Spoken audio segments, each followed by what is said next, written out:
Namaskar. In the last session, we were considering Gnanayoga. So, the Gnanayoga roots are found in the concept of klesha in Patanjali Yoga Sutras, particularly the avidya,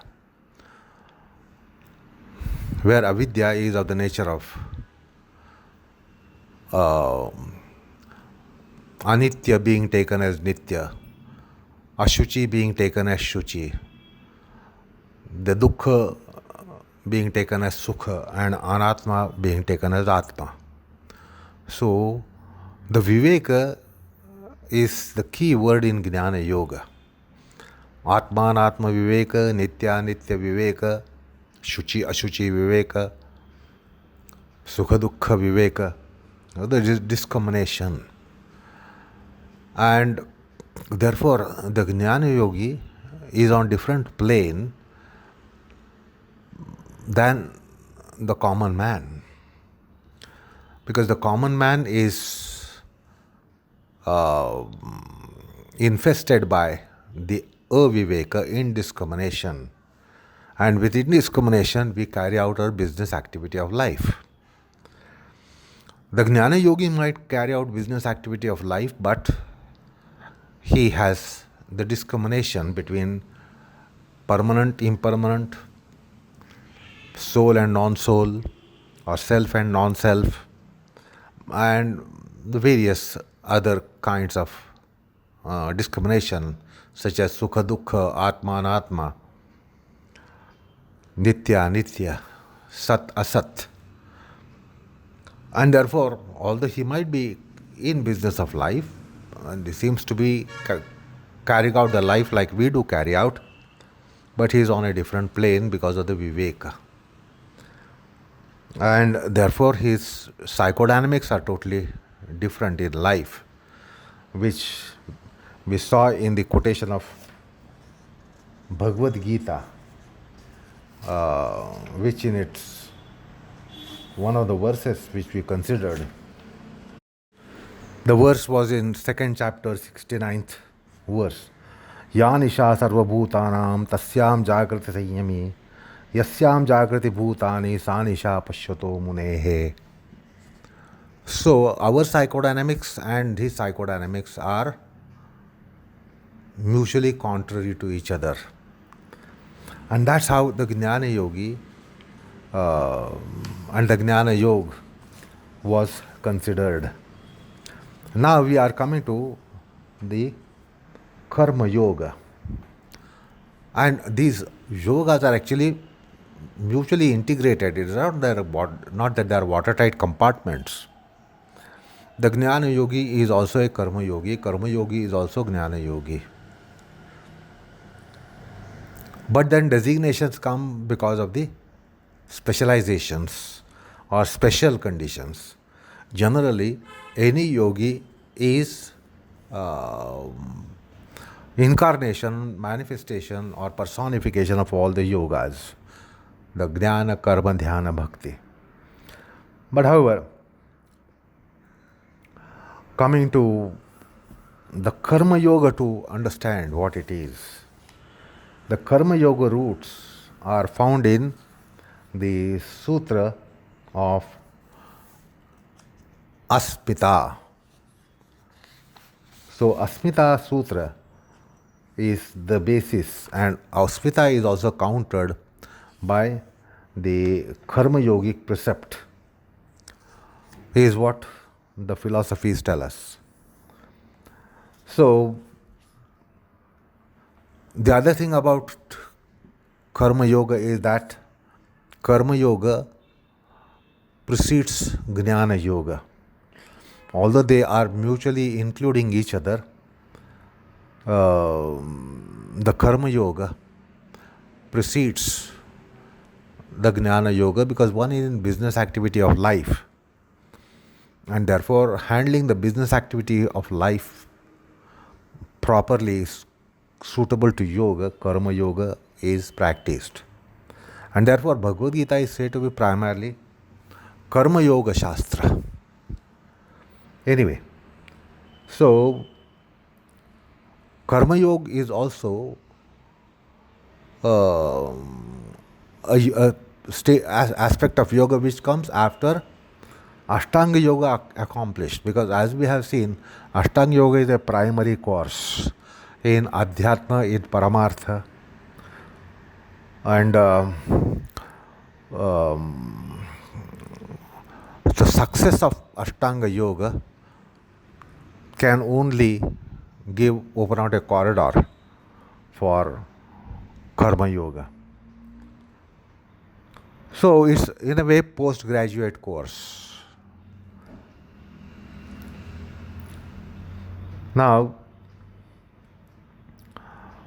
Karma Yoga is the way of life, conduct of life of a Gnana yogi, and for that matter, even a Dhyana yogi and Bhakti yogi. And Vyasa, in his commentaries during delineation of Iswara, tells us about Sarva Karmanam Paramaguruvarpanam Tat Phalam Va Sannyaso Va. Now, this is the principle of Karma Yoga which comes in Vyasa Bhashya on Yoga Sutra. And it is also very apt when Bhagavad Gita itself, in the 6th chapter, which is called Dhyana Yoga or Abhyasa Yoga or the Yoga of Patanjali, in Bhagavad Gita is to be traced in the 6th chapter. And there Bhagwan clearly says, Aruruksha Munair Brahma, Aruruksha Munair Yoga Karma Karanam Uchyate. Aruruksha Munair Yogam Karma Karanam Uchyate. Aruruksha. Aruruksha means a neophyte, a beginner. So one who commences yoga, or yoga really commences when one is in Karma Yogam. Because the Karma Yoga, the Karma is cause of a yoga of beginner. This is the precept of Bhagavad Gita. And even if one is in Ashtanga Yoga, the Karma Yoga becomes very important with reference to worldly part of life. While one is in yoga, it is yoga. But when the yoga is not there, because 24/7 it cannot be Samadhi Yoga and Dhyana Yoga. One has to come down to worldly plane. And there, Karma Yoga comes very handy.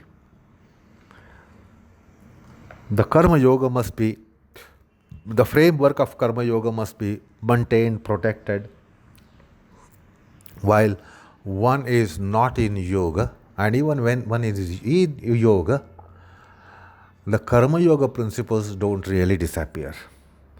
That is how Karma Yoga is so important, which is of the nature of karma, phala, nyasa, karma, phala, tyaga, karma, phala, dana, karma, palarpanam.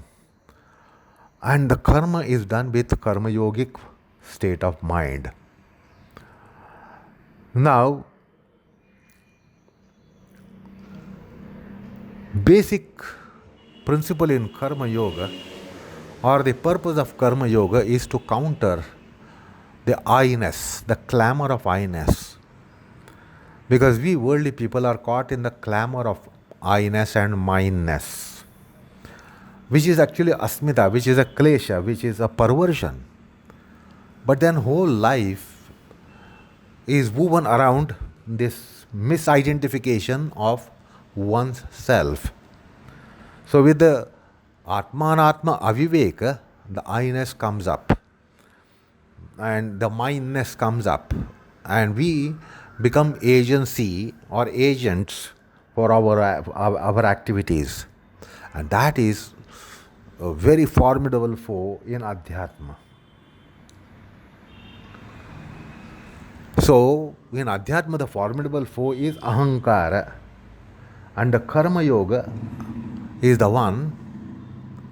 which really neutralizes this foe.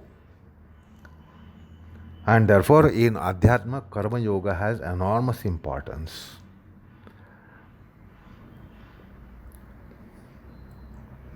The Adhyatma sadhaka, not that he doesn't get sorrows in the world, he gets sorrows for himself. But then he has to assimilate, he has to digest the sorrows and assimilate the sorrows. He cannot be expecting a sorrowless life. And that is utopian idea, to be thinking that there is a sorrowlessness in the life. Life means the sorrows are very integral to it. You cannot remove the sorrows from our dynamics of life. But then the sorrow comes because of this I-ness and mineness. Ahamtva and mamatva are at the basis of all the sorrows in our life. So Karma Yoga enfeebles this basis of sufferance, and that is so important to have unalloyed state of mind even while one is in the world. So therefore, Karma Yoga principles become absolutely paramount in Adhyatma Marga, and that is Yoga Marga. And the Karma Yoga is so magical that from neophyte plane of seekership in yoga or Adhyatma, that may be raw beginning, very raw conditions in Adhyatma or yoga, Karma Yoga comes very, very handy until complete ripe condition in Adhyatma or ripe condition in Paramartha. So there is no time or no condition that one dispenses this Karma Yoga principle in life. Whether it is a neophyte yogi or accomplished yogi, the Karma Yoga principles are invaluable. And therefore, Karma Yoga really scores over, in one sense, over all the other yogs. You might be a Gnana yogi, but you must be a Karma yogi. You might be Dhyana yogi, but you must be a Karma yogi. You might be Bhakti yogi, but you must be a Karma yogi. You might be accomplished Gnani, accomplished Dhyani, accomplished Bhakta. Still, Karma Yoga doesn't lose any importance. Its importance remains the same, and also of highest degree. So in any state of pursuit, as a sadhaka in Adhyatma, Paramartha, Yoga, the Karma Yoga becomes indispensable, and it is also very, very strong kind of support that one takes in Adhyatma. So like old man leans on a stick, the Adhyatma sadhaka will always be leaning on the stick of Karma Yoga, however accomplished one might be. So that should suffice to understand the importance of Karma Yoga. The thing is that the karmas do not leave us. Once we have the embodiment, we are never free from karmas. And now if we are not free from karmas, what kind of the karmas are these? That these karmas are said to be incessant. Nahi kasyit kshaноpi jatuh tishtatya karmakrit is what Bhagavad Gita tells us in the 3rd chapter. That not even a moment would pass without any kind of karma. There are so many kinds of karmas, natural karmas or voluntary karmas, involuntary karmas. So some or other form of the karma would be there once we are with embodiment. Because even if you are not active, the body is functioning, your body is functioning, that means something of you is functioning. You cannot have a condition that your heart is at rest totally, complete rest to the heart, complete rest to metabolism, complete rest to autonomous system. This is not possible. Then what all is this? If it is functioning, it is yours. It is your autonomous system. It is your heart and your lungs which are incessantly working. So as long as we are having an embodiment, as long as we are animate and in a living condition, some or the other kind of karma would be going on. The karma will be either your karma or yours karma. You cannot be free from your karma and yours karma. Even if your karma is finding a respite, such as in state of sleep and unconscious state, the yours continues to function. So that is, you are accountable to that. So nahi kaschit kshaнаpi jatuhu tishtatya karma krut. In akarma, not even a moment passes. This is what is the Siddhanta of Bhagavad Gita, which cannot be dislodged, which cannot be rejected, and which cannot be set right. There is no exception to this rule which is there applying to all animate creation. So you will not be free from karma at all. Then what is the way? Bhagavad Gita gives a trick. Yogastha kuru karmani sangam tyaktva dhananjaya. And the Karmayoga is the one that despite the karmas going on, the karmas will not be attached to you and you are not attached to karmas. The karmas won't stick to you if you are carrying out those karmas in Karmayogic bhumi or with the trick of Karmayoga. So Karmayoga is really therefore important because we know that our karmas are going to be fructifying and we have to face the fructification of it. Now, if you want that the fructification of karmas should not be touching you, there is no other way but to be in Karma Yoga and to be in Karma Yogic principles. So, the Karma Yoga will insulate you even if the karmas are going on. And that is what is important because as we saw, the karmas cannot be having a cessation or seizure. But what we need that we must be insulated to karma. And the Karma Yoga insulates you from karmas which are taking place. And that's why Karma Yoga becomes so important principle as hailed by Bhagavad Gita and the entire Adhyatma Shastra.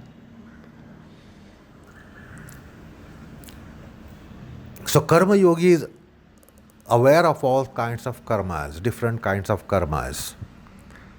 Sharira karmas, vachika karmas, manasik karmas. These are the karmas which are in our voluntary realm. We decide whether to do something physically or mentally or orally. So these are voluntary karmas for which we are responsible. Apart from there are so many other karmas like swabhavika karmas, which are carried out by the autonomous system. Now, you don't have control over autonomous system and you can't be stopping those karmas. So there are different kinds of karmas: sharira karma, manasik karma, vachik karma, swabhavik karma. Because you hold a body, the body is going to function. The liver, stomach, colon, bladder, spleen, pancreas are going to function because you are holding a body. And when you are holding a body, you have body organs. If you have body organs, they are going to dilate, distend, and carry out some kind of function in metabolism. So, these are also karmas. So, there are several kinds of karmas with which Karma Yogi is familiar. That is why in enunciation to Karma Yoga, Bhagavad Gita has a wonderful kind of uh, portal for inquiry into karma. Kim karma, kim akarma, kim vikarma. Karma, akarma, vikarma is a very interesting classification of Bhagavad Gita. Apart from Sharira karma, Manasa karma, Vachika karma, Satvik karma, Rajasic karma, Tamasic karma,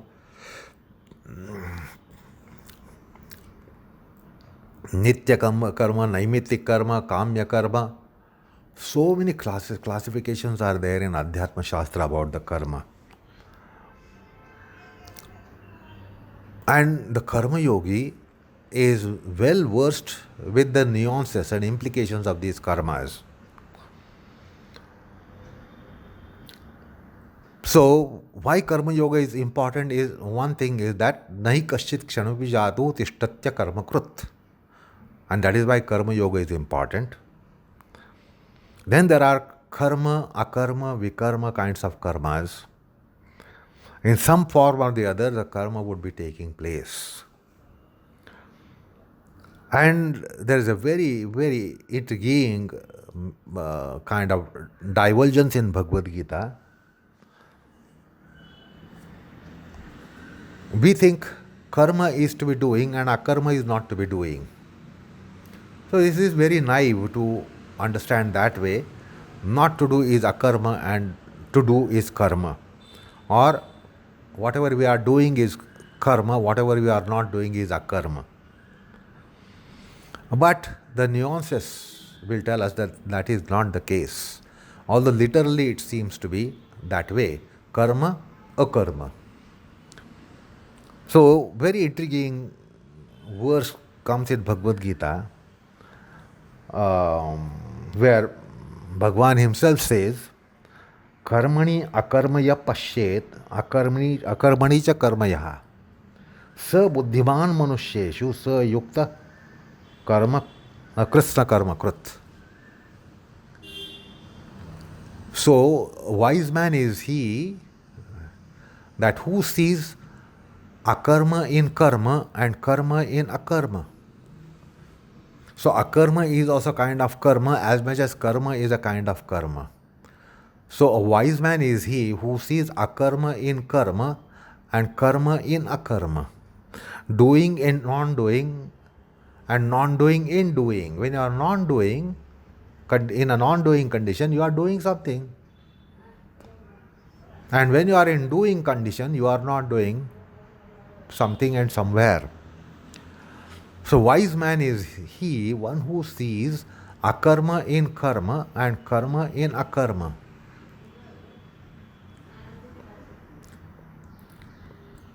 And he is said to be one who is wise.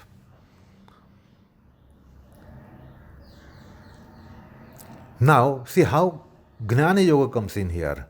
If Gnanayoga is inculcated, then you will not keep yourself engaged in the karmas which are not of use or which are harmful. Gnanayoga will tell you because what is real, what is unreal. So you will not be keeping yourself engaged in karmas which are with reference to impermanent, or similarly shubha ashubha, auspicious and inauspicious. So you develop this discrimination between auspicious and inauspicious. So the Gnana Yoga will wean you away from many of the karmas, while we unwise people get entangled in all kinds of karmas and later we realize I should not have done this. So Gnana Yoga is very important to really discriminate and sort out. So most of the karmas will be filtered out by Gnana Yogic precepts.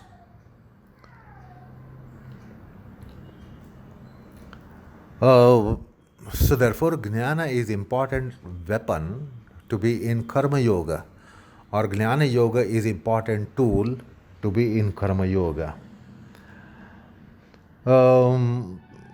basically the man should be free from, Adhyatma sadhaka should be free from inauspicious karmas. So most of the entanglement in karma would be lessened. It will be interesting that one of the mystic poet has divulged that many times many people are used to proclaim that they are very busy people and they don't have spare time, they are occupied. And the mystic poet divulges the reality that people are not busy in activity. We are not busy in activity as much as we are busy in reactivity. We are reacting to situations, we are reacting to people, we are reacting to conditions that we encounter, and the reactivity really keeps us more occupied than activity. This is how human psyche is, and human dynamics are that we are occupied by reactions. Now, if your mind is matured, matured people do not unduly, untimely react. Now, if the reactivity is lessened, our occupancy in activity is lessened. Because our occupancy is because of our reactiveness and tendency to be reacting. And therefore, the mystic poet says that we are more busy in reaction than action. So, if we develop wisdom, our reaction tendency would shrink. And if that would shrink, many of our karmas would just fall off. So, this is how the entanglement to karma is, that we get easily entangled into our karmas.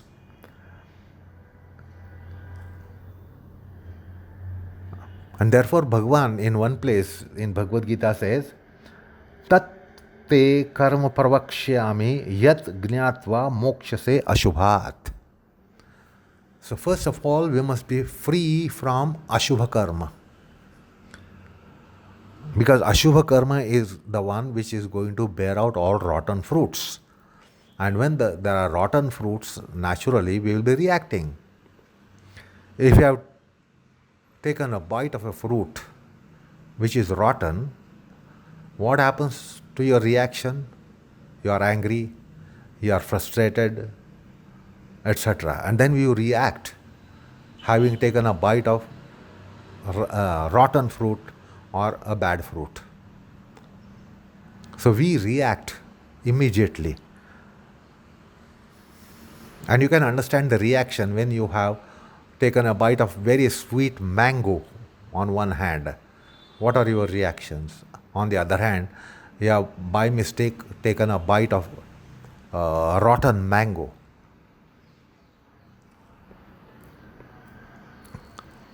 And therefore the Shubha Vivekam is important.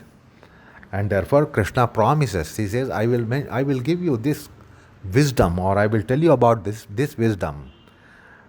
Tatte karma pravakshami yad gnatva mokshase ashubhat. So you will be free from ashubha karma, because we all react to anything that is inauspicious, anything that is untowards. Our reactions are very, very, very strong.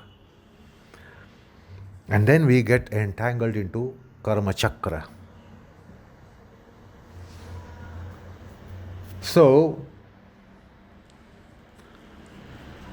with Karmayoga, or with karma rather, we have barrage of questions appearing in our mind, because we have this kind of faculty to decide whether to do or not to do, whether to do this or whether not to do this, whether to do that or whether not to do that. The human psyche has this problem, while the subhuman beings don't have any such problem as much as we have, because they go by tendency. So there are many questions and sub-questions which rise up for human mind with regards to karma. Yogya karma, ayogya karma. So it becomes very difficult to take a decision about these. And in dynamics of life, we do understand that we have a predicament to really be clear about proper and improper karmas.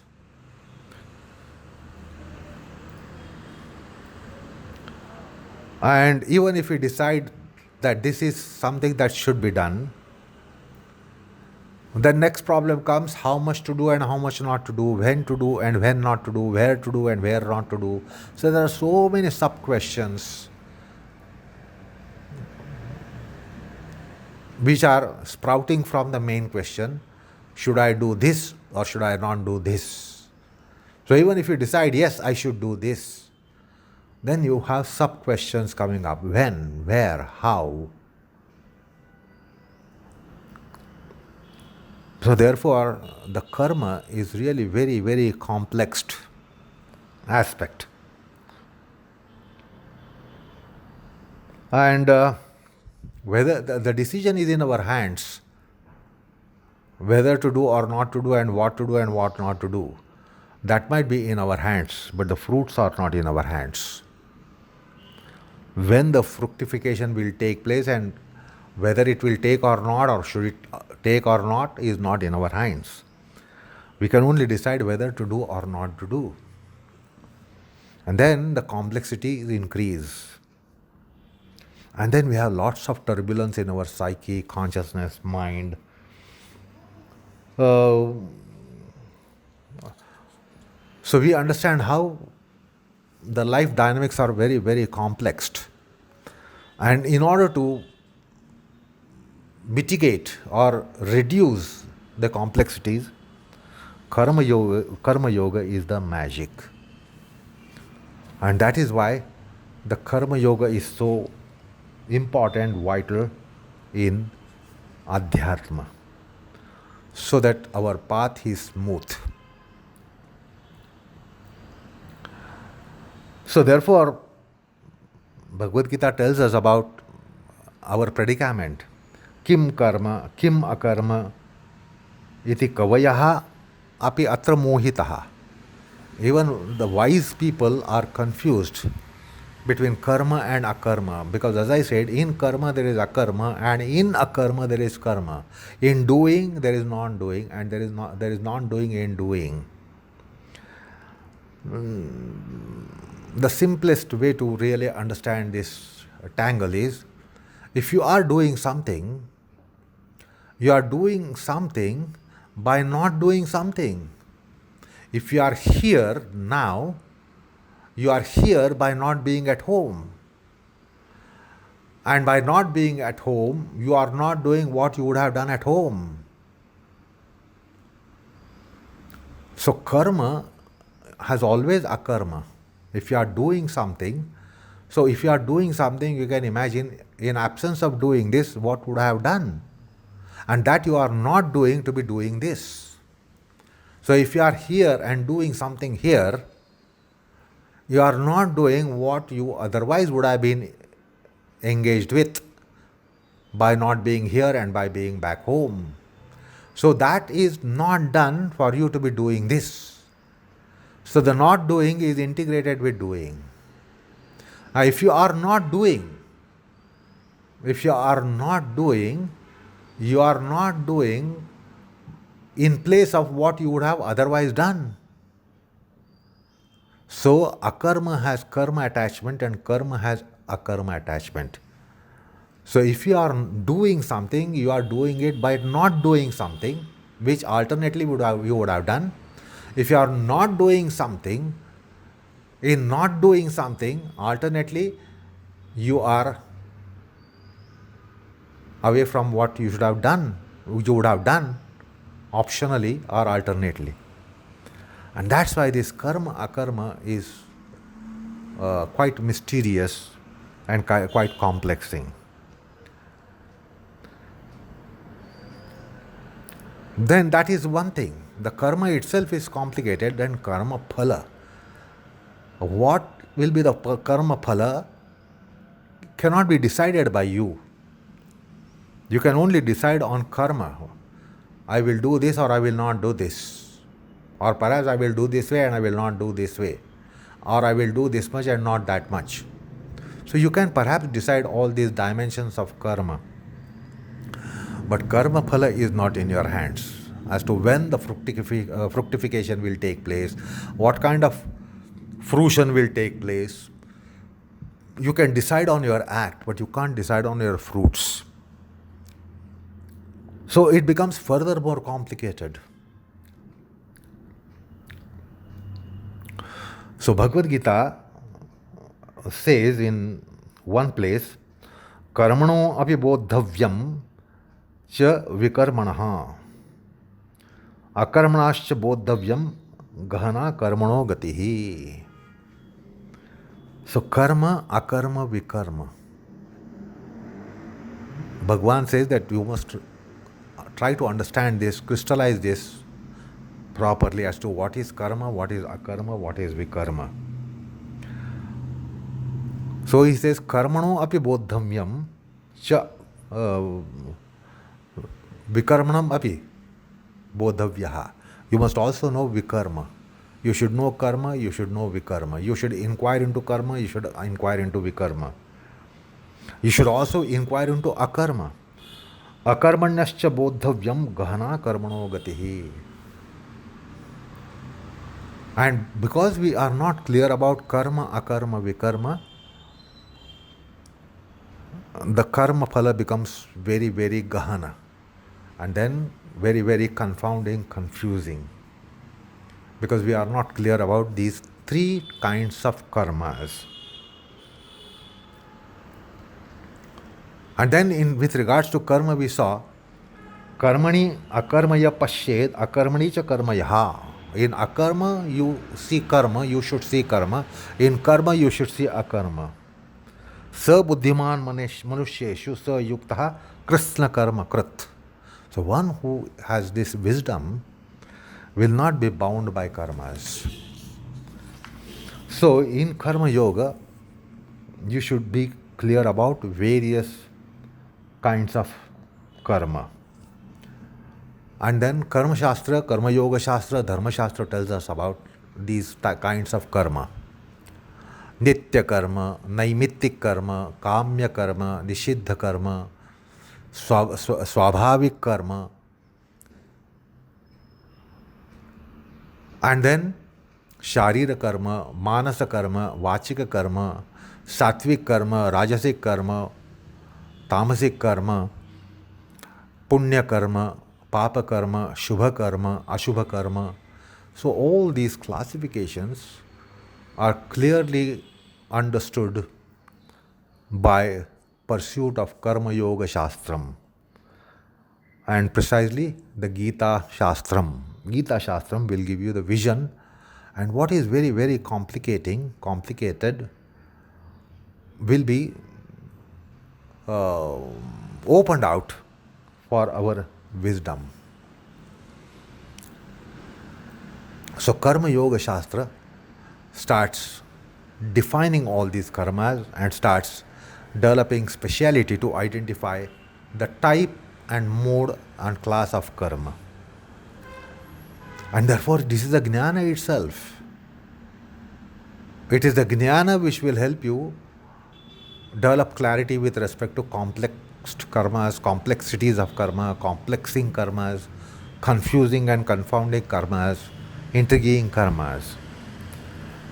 And therefore in one place, again in the 5th chapter, Bhagavan Shri Krishna says, Ekam Sankhyam cha Yogam cha ya pashyati sa pashyati Sankyam Yogam Prthak Bala Pravadanti na Panditaha. So what is Sankhya is yoga. What is Gnana is karma. What is Gnanayoga is Karma Yoga. What is Gnana Shastra is Karma Shastra. And one who sees the distinction there, one who considers that the two are two and two are not one, that is childish. That is being childish. The Panditas, the wise people, don't see the difference. So much Karmayoga and Gnanayoga are integrated.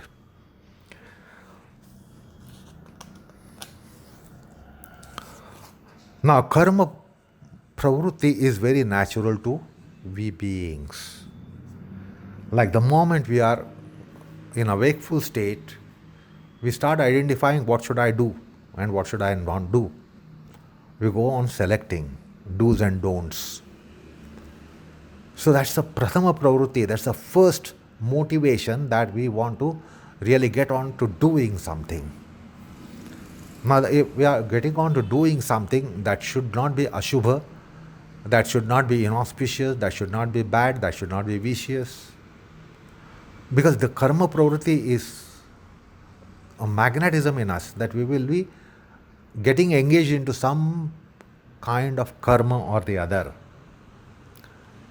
And therefore we need to have this discernment, wisdom, because that is prathama pravrutti. Karma is a prathama pravrutti.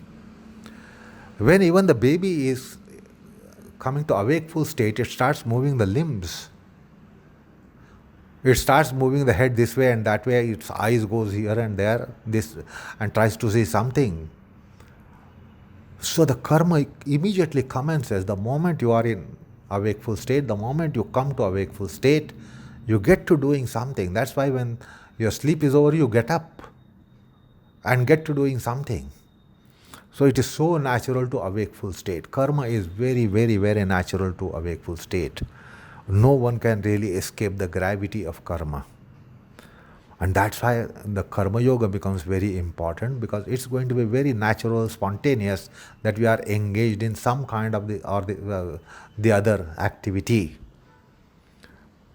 And the Karmayoga will give you a proper framework to what you do in your wakeful state, where you are engaged with some form of karma or the other. Swabhavik karma to kamya karma, desire-based karma to tendency-based karma to natural karma. And therefore the karmas are to be really analyzed and understood properly. And then if you understand Karma Yoga, then there is a way to really be insulated. When you are insulated by Karma Yoga practices, then it doesn't really matter what karma you are in, or in what karma you are caught. Because many times the karmas are thrust on us. We don't really intend to do it, but we are forced to do it. If you understand the dynamics of life, it doesn't depend upon you deciding to do or not to do. But the karmas are thrust on you. So that's a part of dynamics of our life. We have no time to decide and we have no time to select. Even if you select and have a choice, you have no choice. Because the gravity of karma works on us. Even if you don't want to be doing, you are forced to do it. Even if you don't want to be not doing it, you are forced to be doing it. So if you want to be doing it, you are forced to not to do. And if you opt to be not to doing it, you are forced to be doing it. So reality of the life should be understood, and that's the aspect of Jnana. And the Karma Yogi is also well aware of this. And then Karma Yogic principles of Karma Phala Nyasa, Karma Phala Tyaga, Karma Palarpanam, Karmarpanam. So these are the tricks of Karma Yoga. So it really doesn't bother what you are doing in your life. It will save you. That's the magic of Karma Yoga. And therefore it is so important in Adhyatma. So